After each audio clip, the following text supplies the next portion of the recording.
The sky above Seoul turned dark at noon. 5 massive ships blocked the sun. They were black and shaped like blades. Each one was longer than any building on Earth. People on the streets stopped walking. They looked up. Some screamed. Some ran. Most just stood there with their mouths open. The ships did not attack. They just waited. Then a voice spoke. It came from every phone, every television, every radio on the planet at the same time. The voice was deep and cold. It did not sound human because it was not human. People of Earth, I am Vorn. I lead the elite hunters of the Galactic Council. Your planet has been selected. You will give us 1 million humans. They will serve as specimens for our research. You have 7 days to prepare them. If you refuse, we will take them ourselves. And we will not be gentle. The message ended. The ships remained in the sky, in the underground bunker beneath Seoul. General Taiho watched the chaos on his screens. Every major city was in panic. Governments were falling apart. Military leaders from around the world were calling him because Earth had chosen Korea to lead the United Defense Council. They all asked the same question. What do we do? Taiho had no answer. His scientists had already studied the ships. The weapons on those vessels could burn entire continents. The shields around them could stop nuclear missiles. Earth's military was like a child throwing rocks at a mountain. We cannot fight them, said one of his advisors. Perhaps we should negotiate. 1 million people is terrible, but it is better than extinction. Taiho slammed his fist on the table. We do not trade our people like cattle. But deep inside, he did not know what else to do. 3 days passed. The hunters grew impatient. To show their power, they sent one of their own to a small village in South America. His name was Kalis. He was an insect-like creature with 4 arms and eyes that glowed yellow. He moved faster than any human eye could follow. The village had 200 people. In 4 minutes, Kalis killed them all. He recorded everything and sent the video to every screen on Earth. This is what happens when you waste our time, said Vaughn's voice over the video. 4 days remain. The world broke into deeper panic. Riots started. Some people said they should just give the hunters what they wanted. Others said they should fight to the last person. Nobody agreed on anything. Then something unexpected happened. A message arrived at Taiho's private terminal. It came from the Galactic Council itself, but not from the hunters. It was from someone called Elder Drill. He was the head of the council. General Taiho, the message said, I am not your enemy. The hunters serve the council, but they do not speak for all of us. There is a way to save your people. An old law. The right of counterhunt. Taiho read the message 3 times. Then he read it again. The law was simple. If any species was challenged by the hunters, they could name a single champion. That champion would hunt the hunters. If the champion killed all 5 hunters within 1 moon cycle, the species would earn permanent protection. No one could ever threaten them again. But if the champion failed, the hunters would take what they wanted. Has anyone ever won this challenge? Taiho asked in his reply. The answer came quickly. In 8,000 years, 47 species have tried. All 47 failed. The hunters have never lost. Taiho sat alone in his office for a long time. 1 champion against 5 of the deadliest killers in the galaxy. It was suicide. It was impossible, but it was also the only chance. He opened a file on his computer. It was marked with the highest security clearance. Project Ghost. Inside was a single name and a single photo. YUNA. She had been the deadliest soldier in Earth's history. Special operations. Black missions. Jobs that never appeared in any record. Her squad had completed 30 impossible missions. Then, 5 years ago, something went wrong. Our entire team died. The details were classified. Yuna disappeared the next day. Nobody knew where she went. Most people thought she was dead, but Taiho knew better. He had kept track of her. She was living alone in the mountains of Gangwon province. No phone, no internet, no contact with the outside world. He flew there himself. The cabin was small and hidden among the trees.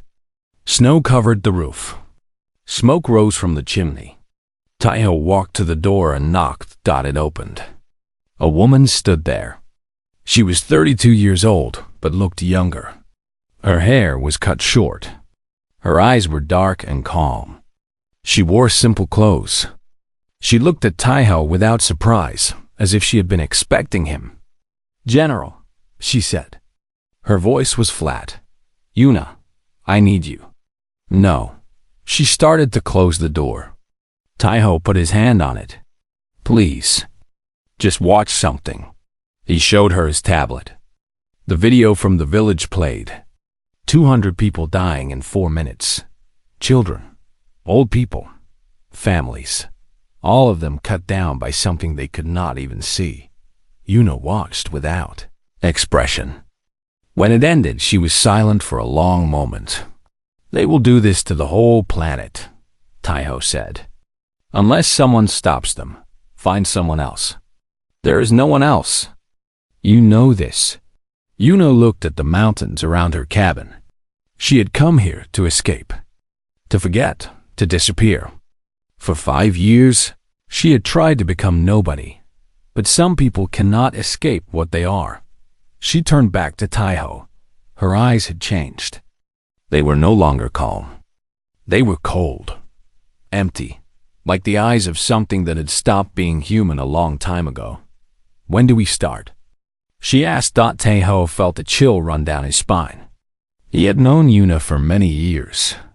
He had seen her do impossible things. But in that moment, looking into those eyes, he felt something he had never felt before. He felt afraid of her. And for the first time since the ships arrived, he felt hope. The underground bunker was cold and quiet. Yuna sat alone in a room with no windows. 5 screens covered the wall in front of her. Each screen showed a different hunter. She had been sitting there for 3 days. She did not sleep. She barely ate. She just watched. Dr. Hana came in every few hours with new information. She was a small woman with glasses and nervous hands. She studied aliens for a living. Now her knowledge might save humanity. "This one is Khalees," Hana said, pointing to the first screen. The creature looked like a giant insect. 4 arms, yellow eyes, a body covered in hard shell. He can move at 200 kilometers per hour. His reflexes are 10 times faster than any human. He killed that village in 4 minutes because, to him, the people were standing still. Yuna said nothing. She just watched. But, Hana continued, his speed comes from his neural system. It is very complex, very precise. If you disrupt it, even for a second, his whole body locks up. He cannot move at all. Yuna made a small note on her tablet. The second screen showed Threk. He was massive. 3 meters tall. His skin looked like gray rock. When he walked, the ground shook. Silicon-based life form, Hana explained. His skin is harder than steel. Bullets cannot hurt him. Explosives barely scratch him. He has crushed armored vehicles with his bare hands. Weakness? Yuna asked. It was the first word she had spoken in hours. His joints. The places where his skin meets. Those are still organic. Still soft. And in water, he is slow. His body is too heavy. The third screen showed Myra. She looked almost human, but not quite. Her skin was pale blue. Her eyes had no pupils. She seemed to float rather than walk. Psychic, Hana said. She can read minds. She knows what you are going to do before you do it. Every move, every attack, she sees it coming. Some say she can also put thoughts into your head. make you see things that are not there. How do you fight someone who reads minds? Yuna asked. Hannah shook her head. I do not know. No one has ever beaten her. The fourth screen showed a creature with 6 eyes and long, thin arms. His name was Roth. He was the tracker. He could follow any scent across any distance. He could hear a heartbeat from a kilometer away. If he finds your trail, he will never lose it, Hannah said. He has tracked prey across entire planets. The last screen showed Vorn, the leader. He was reptilian, with green scales and yellow eyes that looked like a snake's. He stood tall and straight. Even in the video, he looked proud, dangerous. 300 hunts, Hannah said quietly. He has led 300 hunts against different species. He has never failed. Not once. Yuna stared at his image for a long time. They have killed over 200 species, Hannah added. Entire civilizations gone because of these 5. Good, Yuna said. Hannah blinked. Good? It means they are confident. They think they cannot lose. Yuna stood up. Confident prey makes mistakes. She walked out of the room. Hannah hurried after her. The generals want to know what weapons you need, Hannah said. We have the best guns, the best armor, the best technology on Earth. Everything is yours. Yuna stopped. She turned around. I do not need weapons. But how will you fight them? They are faster, stronger, smarter than any human. Yuna looked at her with those cold, empty eyes. I will not fight them. I will hunt them. She gave Hannah a list. It was not a list of weapons. It was a list of strange things. Electromagnetic pulse generators, chemical compounds, sound equipment, mirrors, temperature sensors. Things that made no sense to the generals. But Yuna knew exactly what she was doing. The hunters chose the Amazon rainforest as the hunting ground. They broadcast their choice to the whole galaxy. Millions of aliens would watch. They wanted to show the universe how weak humans were. On the day the hunt began, Yuna walked to the edge of the forest. Behind her stood Taiho, Hannah, and 100 soldiers. Drones flew overhead, recording everything. Yuna wore simple clothes. Dark green. Easy to move in. She carried a small backpack. No guns, no armor. Nothing that looked like a weapon. The hunter's voice echoed from the sky. One female, Vorn laughed. Earth sends one small female to fight us. This will be the shortest hunt in our history. The other hunters laughed too. Their voices filled the forest. Captain Wujin stepped forward. He was Yuna's old commander. The only person from her past she still trusted. Are you sure about this? He asked quietly. No, she said. Then why are you doing it? Yuna looked at the forest. Dark. Full of things that could kill a human in 100 different ways. Because no one else can. She started walking. The trees swallowed her. Within seconds, she was gone. The hunt had begun. Somewhere in the forest, 5 aliens were searching for her. They had claws and teeth and powers that humans could not imagine. They had killed thousands of creatures on hundreds of worlds, but they had never hunted anything like Yuna. They did not know that she was not running. She was not hiding. From the moment she entered that forest, she was already hunting them. The first trap was set within an hour. Then the second. Then the third. The aliens thought they were the predators. They thought Earth had sent them easy prey. They were wrong. Deep in the forest, covered in mud and leaves, Yuna waited. She was patient. She had learned patience a long time ago. In her old life, she had waited for days without moving, without eating, without sleeping, just waiting for the perfect moment. The perfect moment always came. She closed her eyes and listened to the forest. Somewhere out there, her prey was moving. Coming closer. Let them come. She was ready. The first day passed in silence. The hunters spread out across the forest. They were confident. They had done this many times before. Find the prey. Kill the prey. Go home as heroes. Callus moved the fastest. He was excited. He wanted to be the one to catch the human. He wanted to show the others that he was the best. His yellow eyes scanned the trees as he ran. His forearms pushed branches aside like they were nothing. Then he found something. A footprint. Small. Human. Fresh. He smiled. Too easy. He followed the trail. It led through thick bushes, across a small stream, into a clearing. The footprints were clear and obvious. The human was not even trying to hide. Callus ran faster. 200 kilometers per hour. The trees blurred around him. The wind screamed in his ears. He burst into the clearing, ready to kill. The clearing was empty, but the ground was not. The electromagnetic pulse hit him like a wave. It was invisible, silent, but it tore through his neural system like fire. His body locked. Every muscle froze. He was moving so fast that he could not stop. He crashed into a tree and fell to the ground. He tried to move. He could not. His legs would not respond. His arms would not respond. Nothing worked. Then he heard something. Footsteps, slow, patient, coming closer. A shape rose from the mud nearby. It had been buried there for 6 hours, waiting. It was covered in dirt and leaves. It looked like part of the forest itself. Una stood over him. She did not speak. She did not smile. She just looked at him with those empty eyes.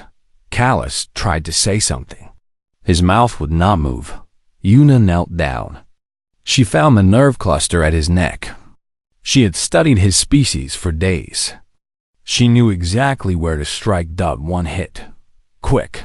Clean. Callus died without making a sound. In the Galactic Broadcast Center. Millions of aliens watched in shock. Their fastest hunter was dead. Killed by a creature they thought was prey. Vorm watched with narrow eyes. His smile was gone. 2 days passed. Threk hunted with anger. Callus had been his friend. Now Callus was dead. Threk wanted revenge.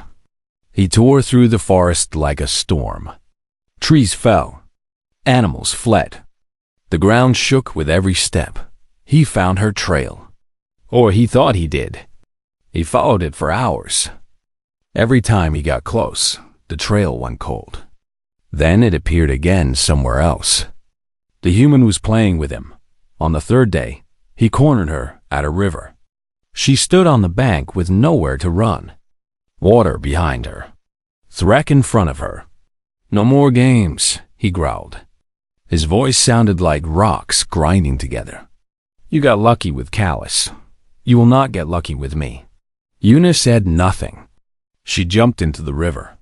Threk laughed. Stupid human. Did she think water would save her? He jumped in after her. That was his mistake. In water. Threk was slow. His stone body was too heavy. He sank to the bottom. He could still move, but every step took effort. He looked around, trying to find her. Something hit his knee. Pain exploded through his leg. A modified harpoon had gone straight through the joint where his stone skin met his organic parts. He fell. Before he could recover, something stuck into his neck. A needle. He felt cold liquid enter his blood. Doctor Hana had made the sedative herself. It was designed specifically for silicon-based life forms. It took 3 seconds to work. Threk tried to grab Una. His arm moved slowly, then slower, then stopped completely. His whole body froze like a statue. Una surfaced behind him. She was calm, patient. She had waited in the water for almost an hour, breathing through a small tube, waiting for him to jump in. She finished him quickly. She did not enjoy it. She did not hate it. It was just something that needed to be done. 2 hunters down. 3 to go. Myra was afraid. She would never admit it, but she was afraid. She had watched both kills through her psychic connection. She had seen how the human moved, how she thought, or rather, how she did not think. Myra's power was reading minds. She could see thoughts like other beings saw light. Every creature she had ever hunted had thought she could read fear, plans, hopes, weaknesses. That this human was different. For 2 days, Myra hunted her. She could sense her presence. She knew she was close. But when she tried to read her mind, she found nothing. It was like looking into an empty room. No thoughts, no plans, no fear. Just silence. On the 5th day, they met face to face. It was dawn. Myra stood in a small clearing. Una walked out of the trees. They looked at each other. Myra reached out with her mind. She pushed hard, trying to break through the silence. She had broken the minds of warriors from dozens of species. She had made the strongest creatures scream in terror from visions she put in their heads. She found nothing. The human's mind was a void. Una kept walking closer. Her face showed nothing. Her eyes showed nothing. She was like a machine. Or maybe something worse than a machine.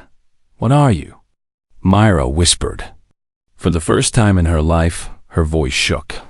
Una stopped. She was close now. Very close. Patient, she said. Myra tried to run. She tried to use her powers. She tried to do anything. She did not see the blade. It was already in her chest before she realized what happened. Myra fell. The last thing she saw was the human standing over her. That empty face looking down without anger, without satisfaction, without anything at all. 3 hunters dead. 2 remained. Across the galaxy, billions of beings watched in stunned silence. The undefeated elite hunters were losing. To a single human. To prey. Vaughn turned off his screen. His hands were shaking.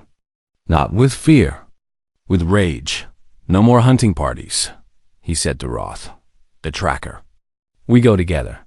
We end this now. But somewhere in the forest, Una was already preparing. She knew they would come for her. She was counting on it. The hunt was not over yet. Vaughn studied the 3 deaths over and over. He watched every second of footage. He learned from his fallen hunter's mistakes. Callus had been too fast, too eager. Threk had been too angry, too direct.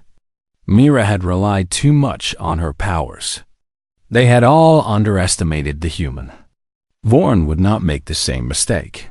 He prepared carefully. He wore temperature regulators to protect against heat and cold attacks. He carried a psi shield to block any mental tricks. He covered his joints with special armor.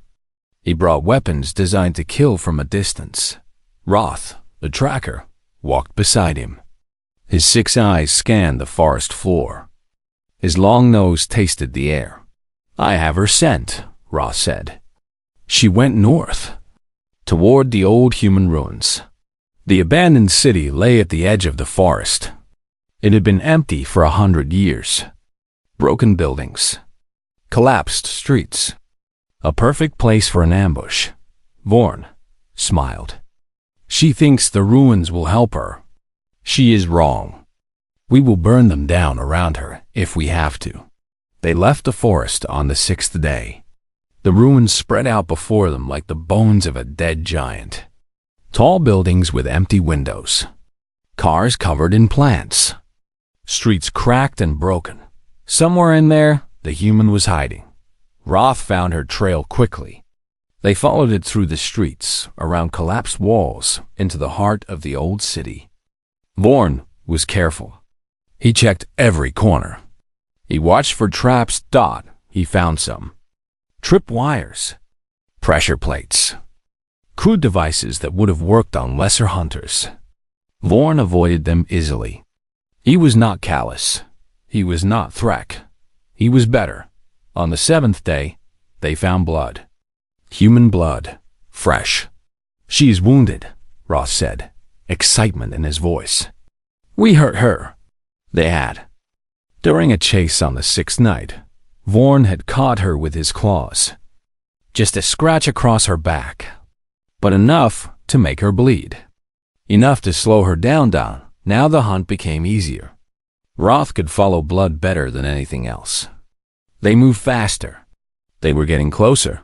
Una knew they were coming. She felt the wound on her back with every step. It was not deep, but it was painful. She had been running for 2 days. Her body was tired.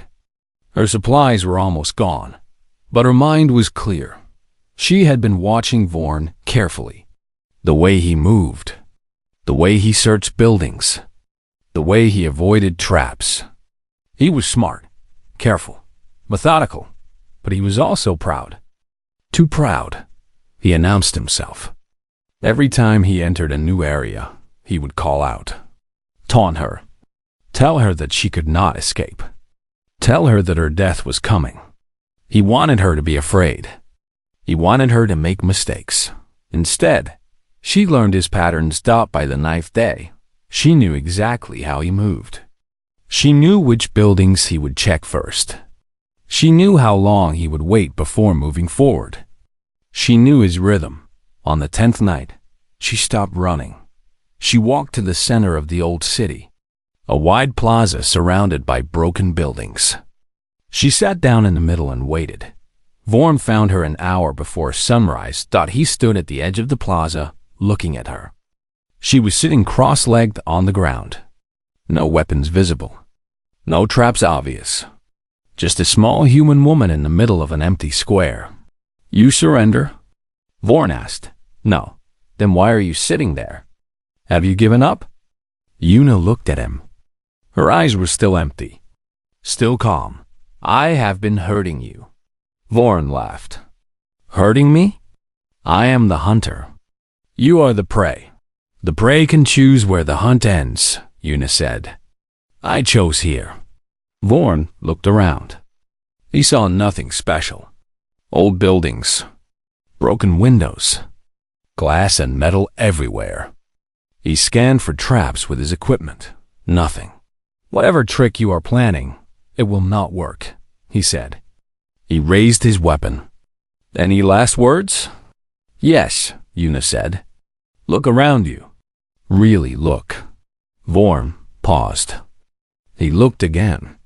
The buildings, the windows, the pieces of metal and glass scattered across the plaza. They were not random. They were arranged carefully. They were mirrors, thousands of them. Every piece of glass, every sheet of metal, all angled perfectly, all pointing toward the center of the plaza. Toward him. What is this? He asked. Patience, Una said. I spent 3 days setting this up, moving pieces while you chased me, waiting for the right moment. The sky was getting lighter. The sun was rising. Vorn understood. His eyes went wide. No.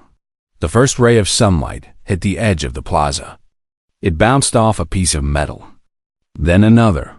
Then another. The mirrors caught the light and focused it.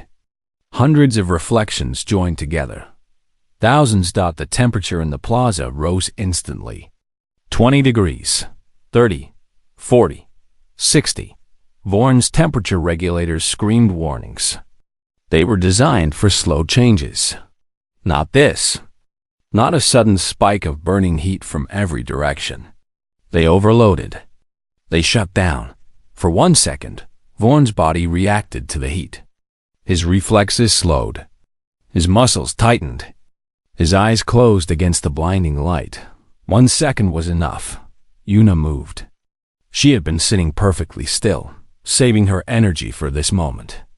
The blade was in her hand before Vorn could open his eyes.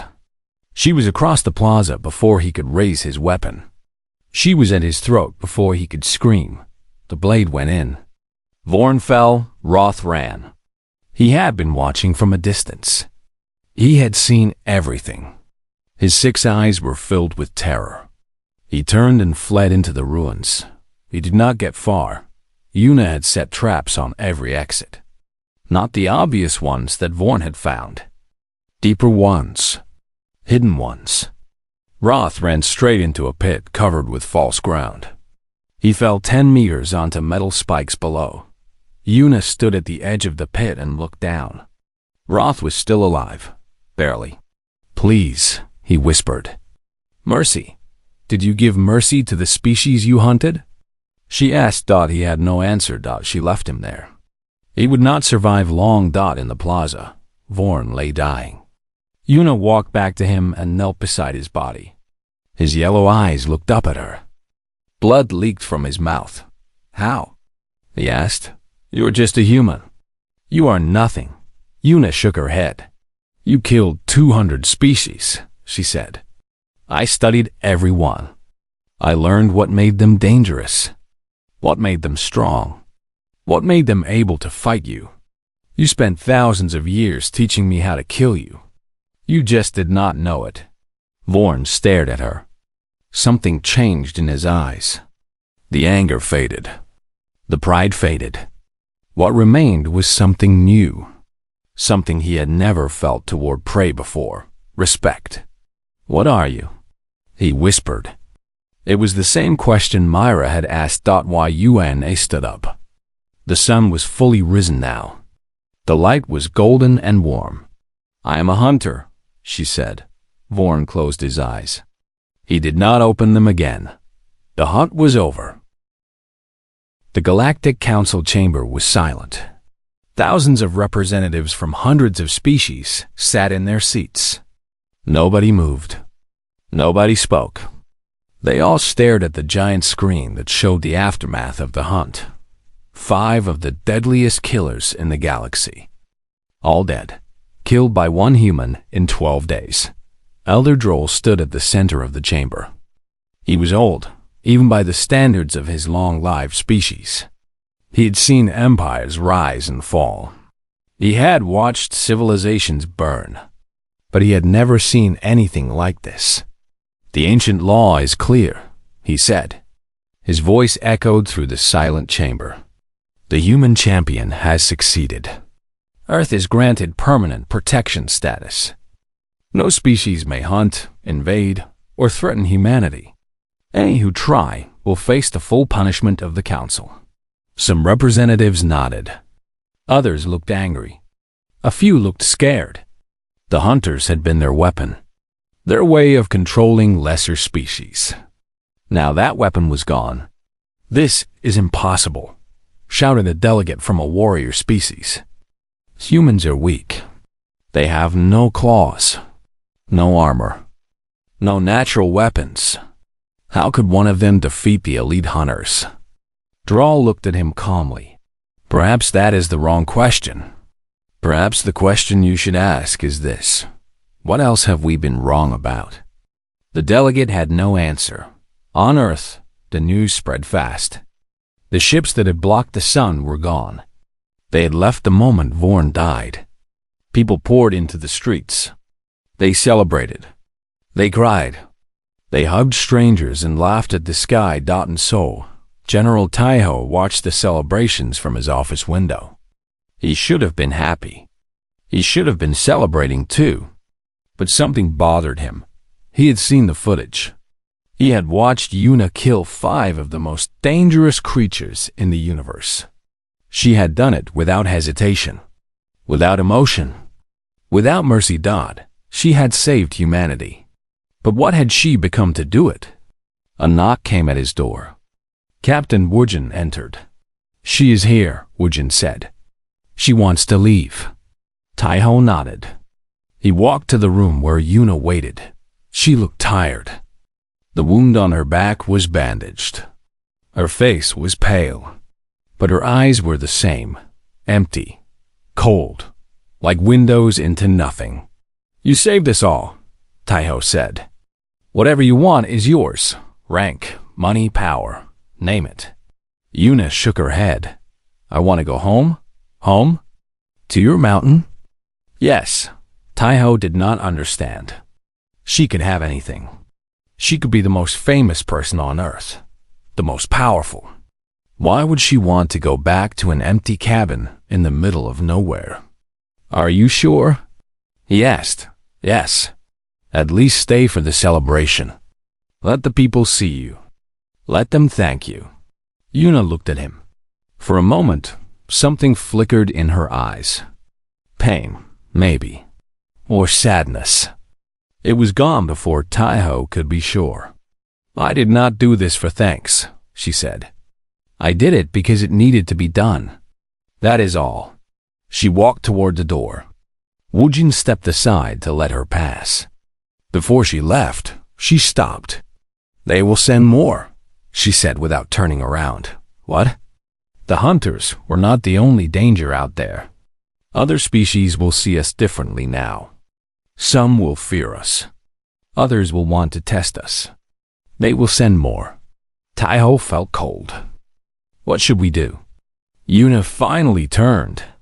She looked at him with those empty eyes. Train more hunters, she said.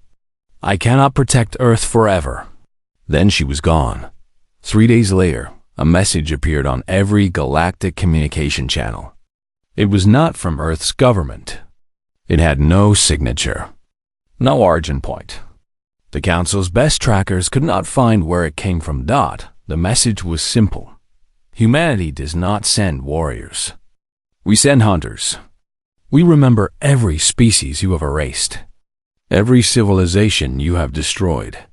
Every innocent life you have taken. We remember all of it. Come for us again, and we will come for you. We will find you.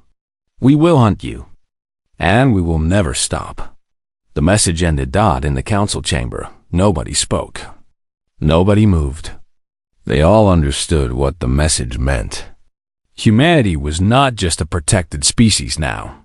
They were something else. Something new. Something dangerous. On her mountain, Yuna sat outside her cabin. The sun was setting.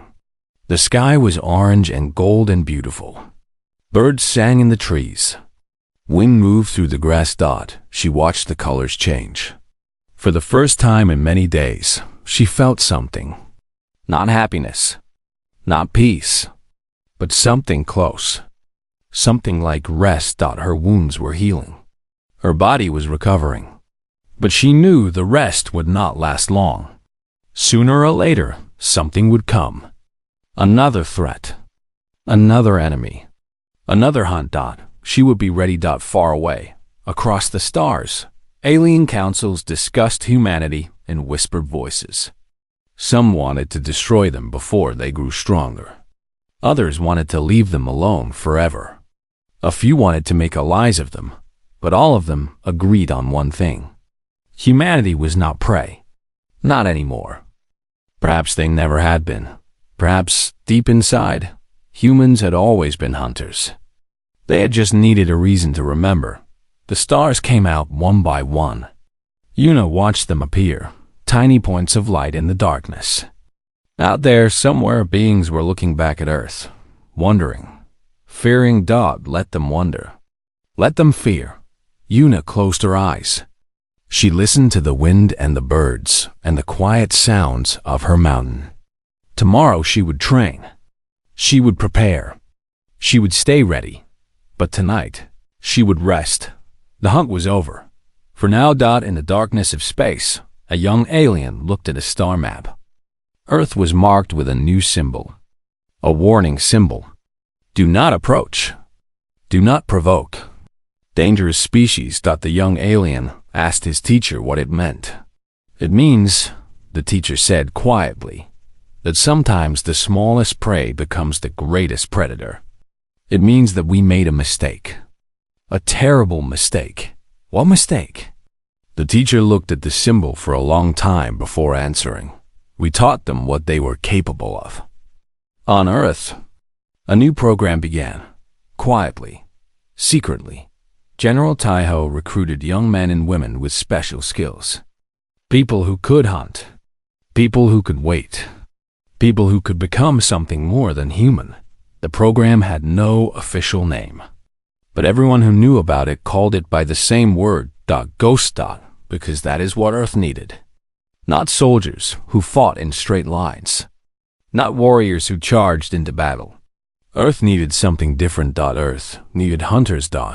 and somewhere in her mountain cabin, Una slept peacefully for the first time in years. She did not dream. She did not fear. She just rested, knowing that when the time came, she would be ready. The stars watched over Earth that night, and the creatures who lived among those stars watched too. They were watching more carefully now. They had learned to be afraid.